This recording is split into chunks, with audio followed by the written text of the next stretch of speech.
अस्सलाम वालेकुम नाज़रीन, मैं हूं आपका होस्ट मलिक एहसन रफ़ीक। आप देख रहे हैं सिटी 48 न्यूज़ सरगोदा। मैं इस वक्त मौजूद हूं म्यूनसिपल कॉरपोरेशन सरगोदा में।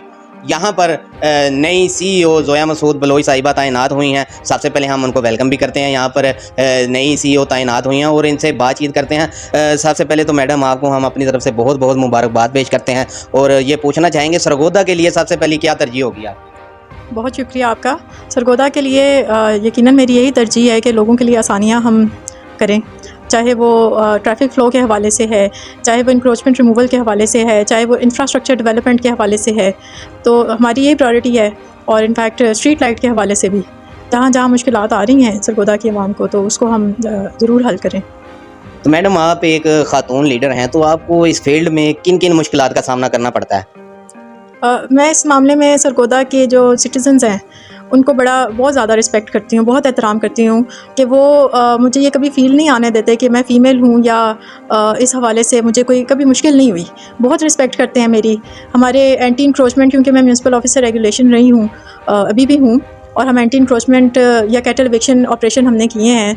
आपके जो सरगोदा से कैटल जो 26 सालों से नहीं निकल रही थी वो भी हमने निकाली हैं। तो इस हवाले से भी मैंने जो ऑपरेशन किए हैं, बड़े सख्त ऑपरेशन भी किए हैं। इन्फोर्समेंट करना एक सख्त टास्क होता है। उस हवाले से भी मुझे कभी कोई इस तरह का नहीं फेस करना पड़ा। बहुत रिस्पेक्ट करते हैं सिटीजन्स मेरी।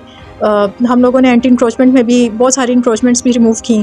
तो आप ये नहीं कह सकते कि बीइंग फीमेल मुझे कोई मुश्किल आई हो। तो मैडम यहाँ पर सरगोदा के कुछ लोग हैं वो ये कहते दिखाई देते हैं कि अगर हम यहाँ पर कोई कंप्लेन वगैरह करें तो फिल फॉर उसका कोई एक्शन नहीं लिया जाता। उसके हवाले से क्या कहना चाहेंगी? इस हवाले से जो हमारे मुख्तलिफ शोबा जाते हैं, अब ये डिपेंड करता है कि वो किस शोबे के कर रहे हैं। फॉर एग्ज़ाम्पल अक्सर लोग करते हैं स्ट्रीट लाइट का या परमानेंट इंक्रोचमेंट के हवाले से। तो स्ट्रीट लाइट्स में भी हमारी प्रायोरिटी यही होती है कि फिल फॉर इसको हल किया जाए। लेकिन कहीं जगहों पे मतलब मुश्किलात ऐसी आती हैं जो वापडा के रिलेट कर रही होती हैं, या जहाँ लाइन पूरी चेंज होने वाली होती है या वोल्टेज का इशू होता है, वहाँ पर भी हम कोशिश करते हैं। और इस बार जो हमने इसको इंश्योर करना है कि हम कोई भी जो कंप्लेनेंट है उसको इस तरह ना जाने दें। जहाँ तक परमानेंट इंक्रोचमेंट के हवाले से होता है, वहाँ पे फिर उसका एक तरीक़ेकार होता है, उसको नोटिस वगैरह जारी करना। और फिर हमारी ये भी कोशिश है कि सिर्फ ये नहीं कि इंक्रोचमेंट गिरा दें, वहाँ पे जो डेब्रिस पड़ता है उसको रिमूव भी किया जाए और ये भी इंश्योर करें कि दोबारा इंक्रोचमेंट ना कायम हो। तो ये तो मैं वैसे भी शहरियों से हर दफ़ा मेरी ये रिक्वेस्ट होती है और अब भी कर रही हूँ कि ये शहर आपका है, आप इस पर इंक्रोचमेंट कायम करेंगे, स्पेशली परमानेंट, तो उसका नुकसान अल्टीमेटली आपको होगा, आपकी जनरेशन्स को होगा। आपकी ही गली तंग होगी, आपके ही नेबर्स को मुश्किलात का सामना करना पड़ेगा। और जब आप ही आगे की तरफ बढ़ेंगे तो आज से कुछ सालों बाद आपको ही गुजरने में मुश्किल होगी। तो मेरी दरख्वास्त है, बस खुद अपनी परमानेंट इंक्रोचमेंट को रिमूव करें। जो असल हमारा शहर का नक्शा है, जो उनकी वाइडनिंग ऑफ रोड्स हैं, उसको बहाल करें। तो सरगोदा की आवाम के लिए कोई बराह रास्त आपके साथ कुछ शिकायत दर्ज करवाना चाहे तो उसके लिए क्या तरीक़ाकार होगा? उसके लिए हमारा कंप्लेंट सेल भी अवेलेबल है। इसके अलावा मैं खुद भी, मेरा ऑफ़िस भी हमेशा इस मामले में अवेलेबल है।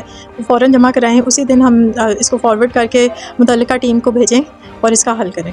तो मैडम ये बताएं कि कमिश्नर सरगोदा साहब ने भी वाज़ेह तौर पर ईद के हवाले से ये हदायत जारी कर दी गई हैं कि तजावज़ात को फिल फॉर ख़त्म किया जाए। ट्रैफ़िक के हवाले से जो ट्रैफ़िक की रवानगी में, ट्रैफ़िक की ज़द में जो चीज़ें आने उनको ख़त्म किया जाए। आपने बाज़ार का विज़िट भी किया, तो क्या कहना चाहेंगे इस हवाले से?